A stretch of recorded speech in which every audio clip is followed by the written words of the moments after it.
Hi, welcome back to Wine Mastery. We're going to taste a wine that's been recommended by Lexi Quinton 4811. So I wonder, it always fascinates me the number of people who use 4811. He obviously wasn't born in 2011. I don't think he would have been born in 48. Or if Lexi could be a lady. I can say it could be a lady, Lexi. I'm thinking Lexi is a lady. Oh, okay. We just don't know. No, we don't know. Anyway, excuse me if you are a lady and I refer to you as excuse me. But thank you very much for recommending this.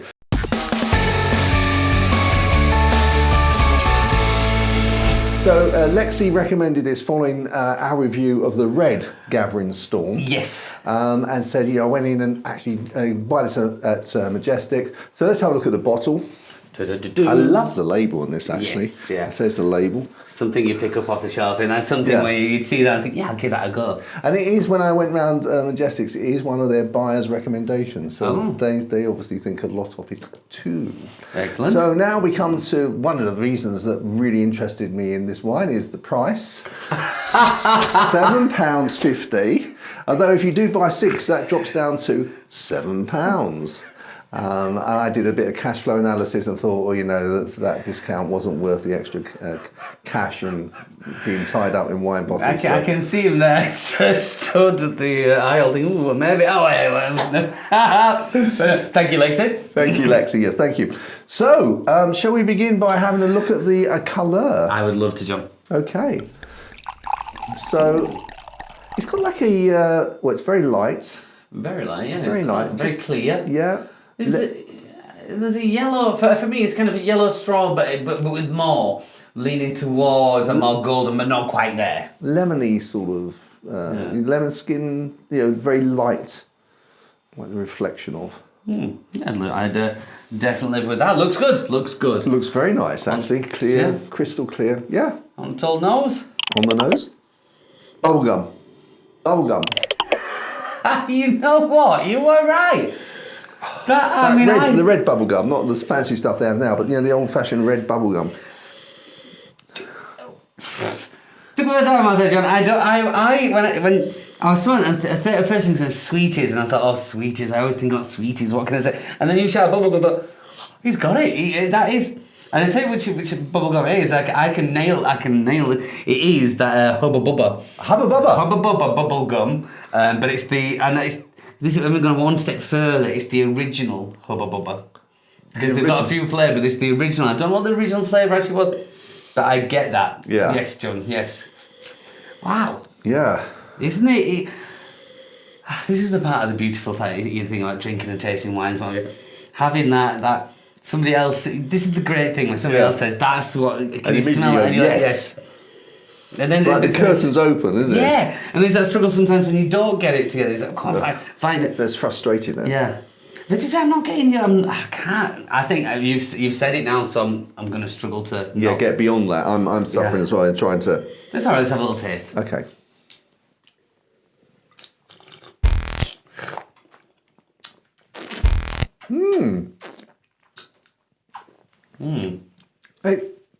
It malts a little bit. The first thing to say is the taste hasn't got much length. No.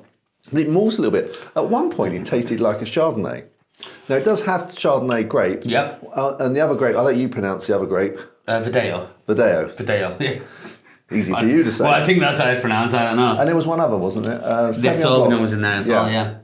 No, but just for one moment, it's like I got a sort of Chardonnay. Yeah. And then it disappeared. So it does go through a little bit. I think I poured myself too little to taste, actually. I think I might have to have another. Now, I'm getting... There's a journey here. Not... For me, it starts off... this is just me. It starts off very, very simple, very easy. There's not much there. Then it developed into something. And for me, there's very pear flavour in there. Very pear, which I really enjoy. But then it kind of...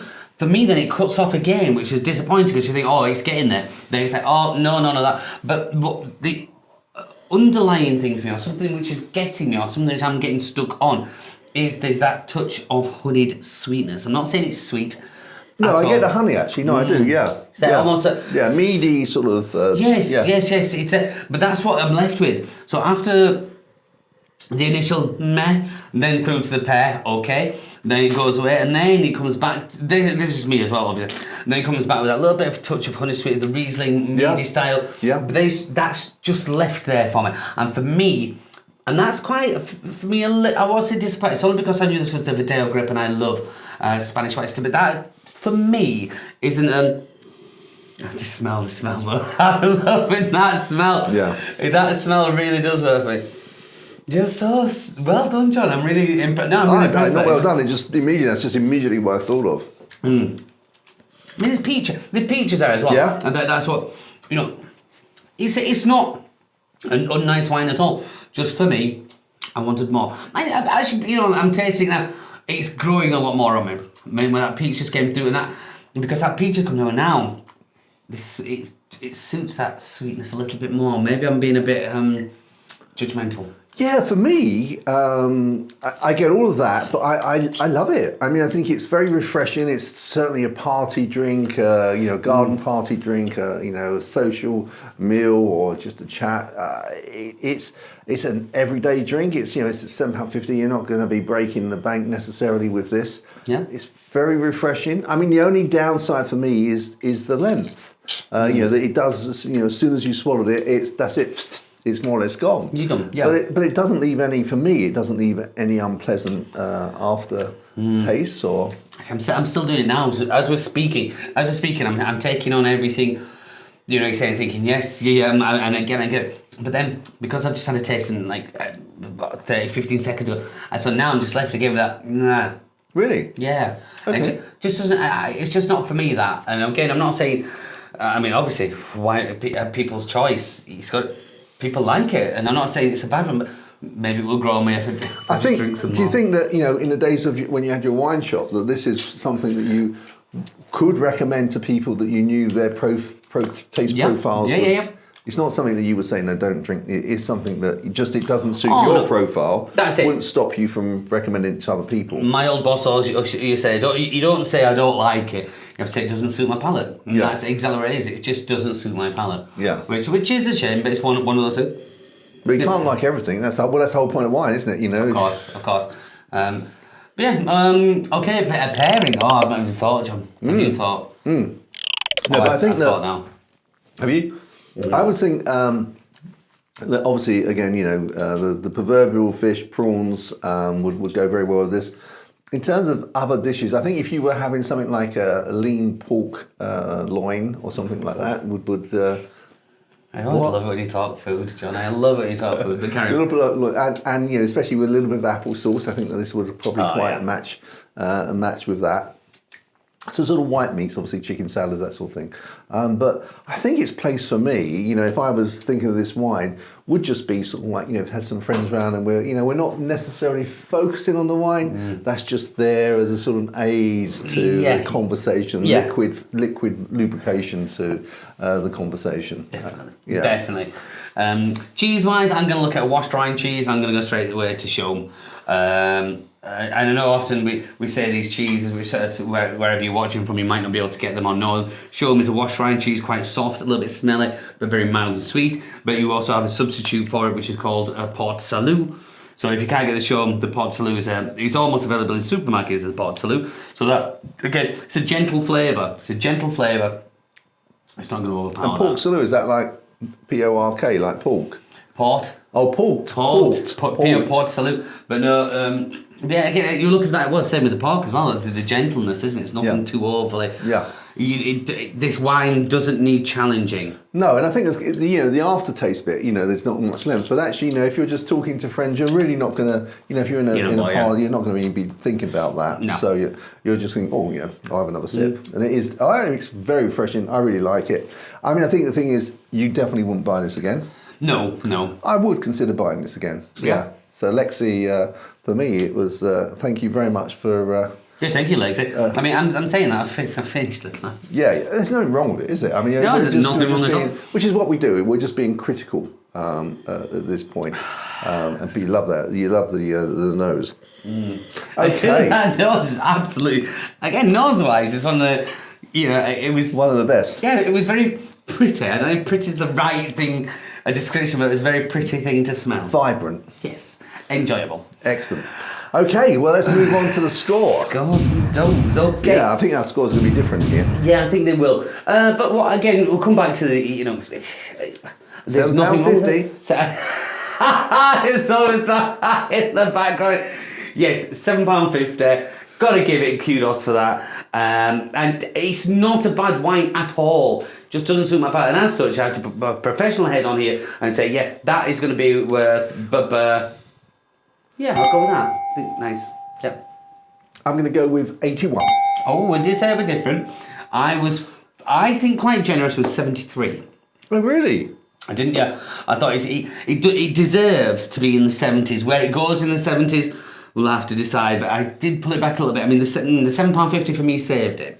Okay, for me, I was thinking, £7.50. It's nice. I would buy it again. I think it had a unique flavour. The nose was terrific.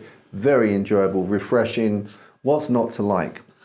Well, very true, John. Very, very true. I mean, obviously you don't like it, but for most people, I think they would. Yeah. And so for that, I was saying £7.50. Compared to some other wines that we've drunk, I think that was. If that had been £10 or £12, yeah, different story. It would have slumped down Yeah. to sort of the mid or low 70s. But at that price, I think it's well worth it. Yeah. Yeah, I mean, I'm not changing my mind, but when you give an explanation like that and say, yeah, I definitely understand where you're coming from. Okay, so now we're going to go to question time. Aha! So the question is from Elizabeth Marshall. Thank you very much, Elizabeth. Thank you very much for sending in the question. The question is, what makes a wine sweet or dry? Oh, okay, Elizabeth. It's actually this is a fairly simple one, actually. We've got some good tips for you as well after. It is basically in the fermentation when they stop. When the alcohol reaches about 15%, then everything stops because the fermentation just stops there. But what they do in fermentation is they stop the fermentation early, so it gives it less alcohol, but it leaves a lot of the sugars in there. So the tip being, if you are looking for a sweeter wine, just look at the alcohol percentage on the back. If it's 8 or 9%, it's going to be fairly sweet. If it's 10%, you've still got a bit of sweetness in there. Even so much as 11, you're still not too dry. But yeah, all you do is stop fermentation, keep the sugars in there. It's that simple. Excellent. Super. Very easy. Thanks very much, Elizabeth. So, guys, if you've got any questions, then please do email them to us or comment, and we will try to answer them if we can. If we can. If we can. If not, we'll do a little bit of research probably and find the answer. We'll do that, John. We'll do that, yeah. Okay, guys, if you get the opportunity, please don't forget to subscribe and like. Ding dong, the little bell, so that you get notified every time we publish a video.